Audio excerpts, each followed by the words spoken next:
mempresentasikan hasil analisis SWOT ya tentang pengintegrasian teknologi dan media pembelajaran. Sebelumnya perkenalkan terlebih dahulu anggota kelompok 1. Di sini ada saya Widya Damayanti, saya Anisya Kusmiawati, saya Yuni. Ya. Teman-teman silakan ya, kita nanti akan berdiskusi. Kami di sini sudah menyajikan hasil analisis kami dan harapannya nanti ada feedback dari teman-teman.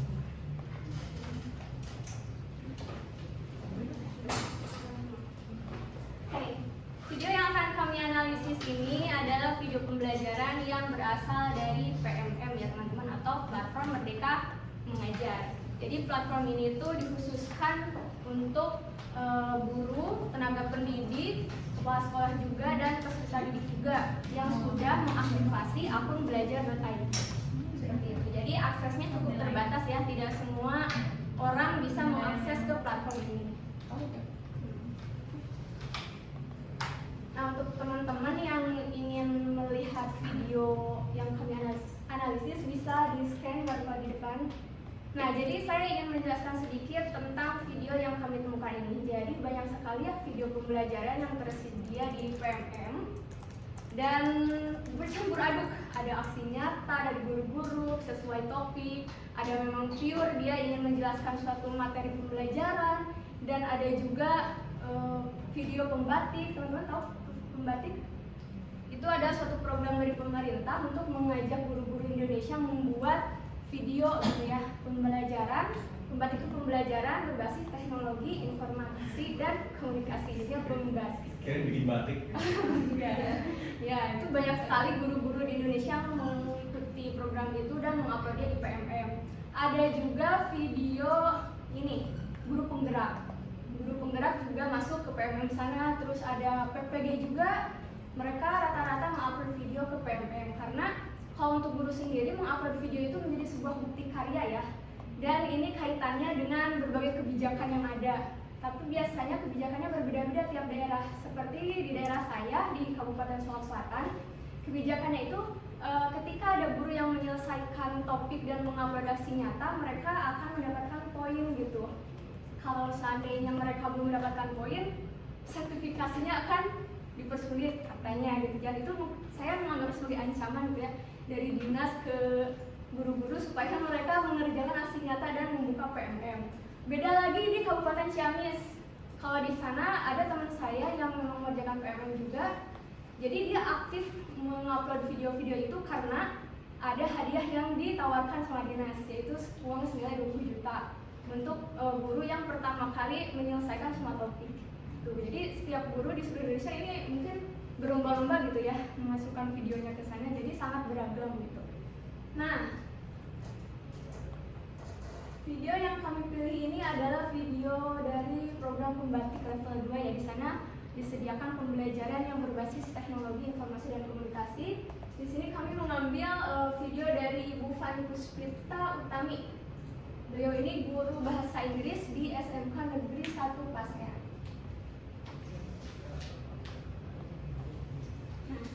Dari video yang berdurasi 7 menit yang teman-teman bisa nanti mungkin secara fullnya ditonton masing-masing ya, kita coba menganalisis SWOT gitu ya.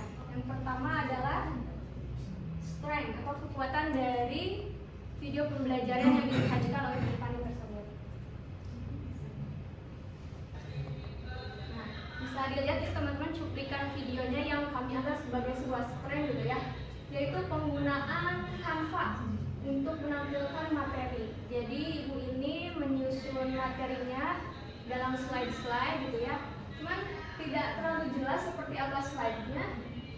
Yang kami dapat simpulkan berarti ketika beliau memakai Canva sudah menggunakan template-template yang cukup menarik gitu ya, sehingga bisa menarik perhatian siswa gitu.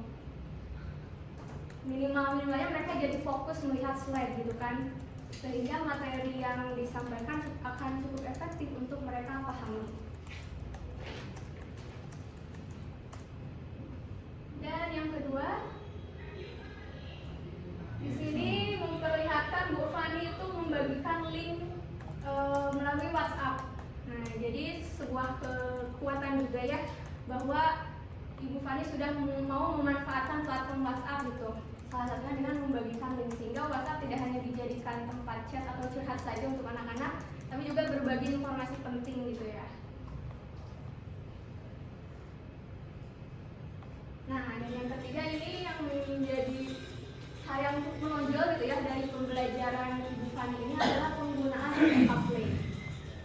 Jadi setelah beliau menjelaskan materi yang dikemas melalui Canva, Bu Fani ini melakukan assessment menggunakan Play. Itu sebuah platform berbasis games gitu ya, yang bisa teman-teman akses juga, cukup di website atau di browsernya masing-masing, educaplay.com. Di situ banyak sekali pilihan games yang bisa kita adjust gitu ya, sesuai dengan materi yang akan kita sampaikan kepada anak-anak kita nanti. Dan ini cukup menarik gitu ya, karena bisa kita tahu gitu bahwa anak-anak sangat suka sekali dengan yang namanya games. Bahkan banyak penelitian yang mengatakan games itu bagus gitu ya untuk melatih daya kreativitas, lalu melatih daya analisis kepada anak gitu. Tapi menurut penelitian itu dilarang atau tidak dianjurkan untuk lebih dari 3 jam per hari, karena ada satu buku yang saya baca itu namanya The Learning Game. Jadi di sana dijelaskan memang seharusnya pembuat kurikulum itu harus berpikir seperti developer games katanya. Kenapa? Coba karena developer games itu bisa membuat sebuah rancangan yang membuat candu ke anak-anak. Padahal sama-sama menantang kan, sama-sama ada loss and win-nya gitu. Tapi kenapa katanya pembuat kurikulum tidak bisa mengkonsep sebuah pembelajaran untuk siswa yang secandu main games gitu? Alasannya satu katanya, karena kalau games itu ada tujuan khususnya gitu. Dan berbagai macam detailnya gitu ya, yang mungkin teman-teman bisa baca sendiri bukunya The Learning Games karya Anna Lorenza. Itu seru ya, jadi membuka cakrawala banget gitu untuk kita sebagai guru, bagaimana kita bisa membuat sebuah pembelajaran itu berbasis games gitu. Yang pertama itu ada tiga aspek gitu ya. Yang pertama ada keseruan, kedua tantangan, dan efek Super Mario gitu. Tapi kalau saya jelaskan ketiga unsur games itu akan cukup panjang, jadi mungkin teman-teman nanti bisa mencari tahu lebih lanjut. Yang pasti bahwa pembelajaran yang menggunakan sistem seperti games itu akan sangat efektif gitu ya untuk membuat siswa itu tidak mudah menyerah atau tidak mudah bosan dengan pembelajaran yang disajikan. Nah, itu mungkin teman-teman 3 kekuatan yang kami temukan dari video pembelajaran yang disajikan oleh Bu Fani. Dan selanjutnya ada Oke. Kemudian selanjutnya, kalau tadi kita sudah membahas mengenai kekuatan dari video yang kita lihat, yang kita analisis bersama terkait dengan video pembelajaran dari Bu Fani, di sini saya akan menjelaskan terkait dengan weakness atau kelemahan yang kita temukan secara berkelompok mengenai kelemahan atau kekurangan dari teknologi yang sudah diterapkan dalam video pembelajaran tadi.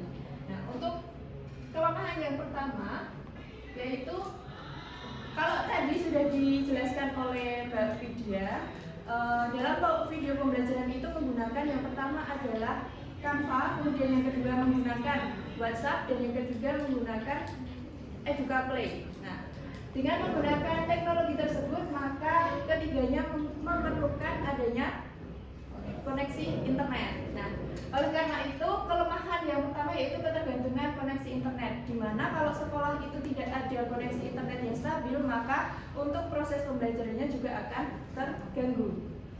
Nah, kemudian yang kedua, untuk kelemahan yang kedua yaitu adanya peluang distraksi atau karena dalam video pembelajaran tadi itu menggunakan Educaplay atau menggunakan WhatsApp, yang mana kedua aplikasi atau website tersebut diakses menggunakan gawai atau menggunakan HP. Nah, ketika siswa itu menggunakan HP, mengakses HP-nya, kemungkinan besar bisa mengakses hal-hal lain yang tidak relevan dengan pembelajarannya. Nah, Kemudian selain itu, selain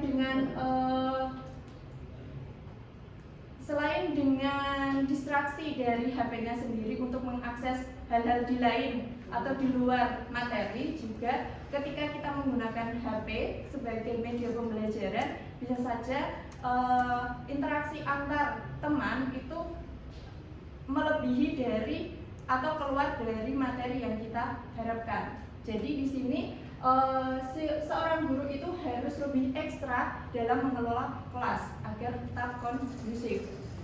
Kemudian yang ketiga, kelemahan yang ketiga yaitu adalah seorang guru harus memerlukan atau mengekstrakan waktu luang untuk menjelaskan terkait dengan teknis atau cara menggunakan sebuah aplikasi baru. Karena di sini pada video tadi terlihat Ibu Fani itu baru pertama kali menggunakan website Educaply. Nah, oleh karena itu pada awal pembelajaran sebelum siswa itu diberikan asesmen dengan Educaply, mereka harus dijelaskan dulu gimana caranya menggunakan sistem tersebut. Kemudian yang keempat yaitu ketergantungan terhadap peran guru. Nah, di sini kita menyoroti bahwa Ibu Fani tadi menggunakan Canva sebagai media untuk menjelaskan materi. Nah, dari Canva tersebut kan nanti materi-materi yang disajikan berupa poin-poinnya. Nah, karena materinya itu dijelaskan atau disajikan dalam bentuk poin-poin, maka siswa itu masih memerlukan peran guru untuk menjelaskan poin-poin yang sudah ditampilkan di PowerPoint menggunakan Canva tersebut. Kemudian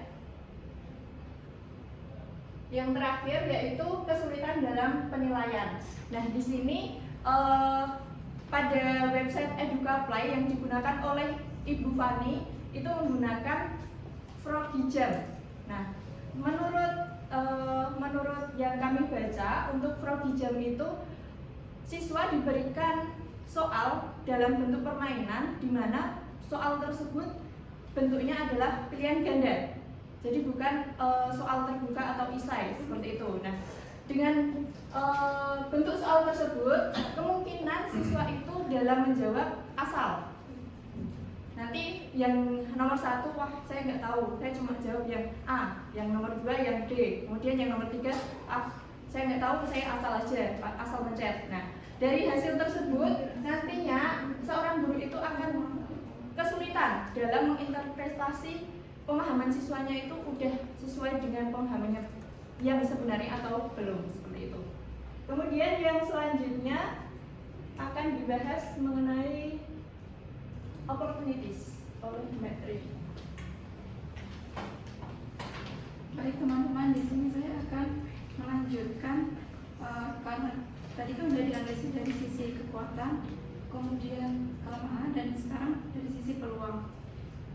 Jadi dari sisi peluang ini kita menganalisis tentang peluang integrasi teknologi dan multimedia yang digunakan ke dalam pembelajaran di Indonesia dalam konteks ini berdasarkan video yang kita amati. Kelompok kami menemukan 4 peluang.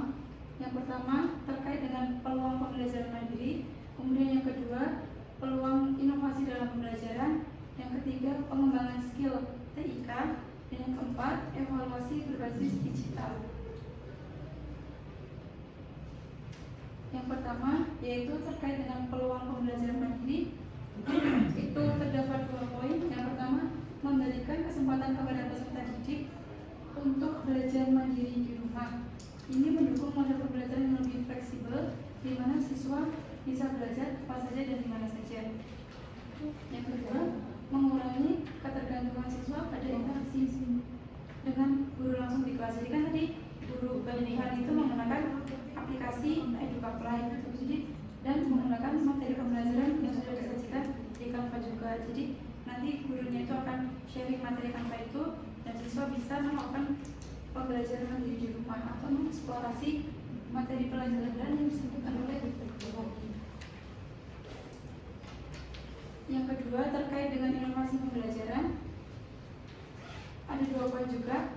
Poin pertama, guru mengintegrasikan video pembelajaran ini dengan metode lain seperti diskusi atau praktik langsung di kelas. Yang kedua, mengembangkan metode pengajaran blended learning. Jadi selain memanfaatkan adanya teknologi pembelajaran, jadi guru juga melakukan tatap langsung dengan siswa di kelas.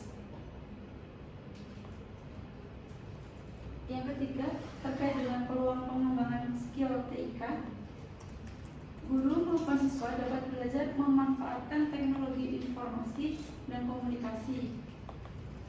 Hal ini bertujuan untuk mendorong pengembangan keterampilan literasi digital dan teknologi bagi siswa. Jadi dengan guru itu menerapkan pembelajaran berbasis teknologi, siswa itu jadi lebih tahu, oh ternyata pembelajaran itu tidak hanya bergantung dari buku gitu. Kita bisa belajar dari mana aja menggunakan perkembangan teknologi yang ada. Kemudian yang terakhir yaitu terkait dengan evaluasi berbasis digital. Tadi kan dalam video pembelajaran itu Bu Fani melakukan kuis atau dia menggunakan EduCapply. Itu juga meskipun soal yang digunakan masih dalam bentuk pilihan ganda, tapi itu bisa menjadi salah satu contoh dari penerapan evaluasi berbasis digital. Nah, tujuan dari evaluasi berbasis digital itu yaitu dapat menganalisis kemajuan belajar siswa dengan lebih mudah dan terstruktur. Jadi guru tidak perlu lagi secara manual mencatat hasil dari pekerjaan siswa, tapi bisa langsung dari teknologi yang diterapkan. Yang selanjutnya akan dilanjutkan oleh Mbak Siti.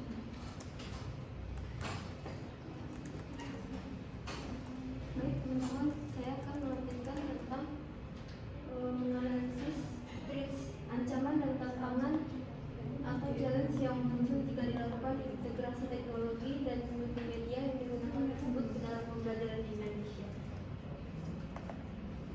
Yang pertama, tantangan dalam video pembelajaran ini ada dua. Yang pertama, keterbatasan akses. Jadi tidak semua siswa memiliki akses untuk perangkat teknologi, terutama di daerah pedesaan atau daerah yang kurang berkembang. Yang kedua, kesulitan pemahaman, di mana siswa mungkin kesulitan memahami materi jika hanya bersumber dengan teks tanpa dukungan visual. Yang ketiga, ketergantungan pada teknologi. Di sini gangguan teknis seperti kesalahan pemutaran atau masalah koneksi internet dapat mengganggu proses belajar. Yang kedua, keterampilan digital. Siswa yang kurang terbiasa dengan teknologi mungkin mengalami kesulitan untuk menggunakan video pembelajaran. Yang keempat, pelatihan guru. Banyak guru mungkin memerlukan penambahan teknologi terbaru dan metode pembelajaran yang efektif. Adapun ancaman dalam penggunaan video pembelajaran ini, keterbatasan perangkat. Tidak semua siswa memiliki akses ke perangkat yang memadai. Contohnya tadi, game EduCapply itu tidak memadai untuk menonton video dengan baik. Misalnya, ada siswa yang belum memiliki smartphone atau tablet sehingga tidak bisa mengikuti proses pembelajaran tersebut. Yang kedua, perubahan kebijakan pendidikan. Kebijakan pemerintah yang berubah dapat mempengaruhi dukungan atau penggunaan aplikasi, misalnya perubahan kurikulum atau regulasi terkait pendidikan. Yang terakhir, gangguan konsentrasi. Ketika siswa mengakses EduCapply itu mungkin biasanya akan timbul notifikasi dari media sosial sehingga mengganggu konsentrasi siswa untuk fokus pada materi yang diajarkan oleh Ibu Fani tadi. Sekian dari hasil presentasi kelompok kami. Yang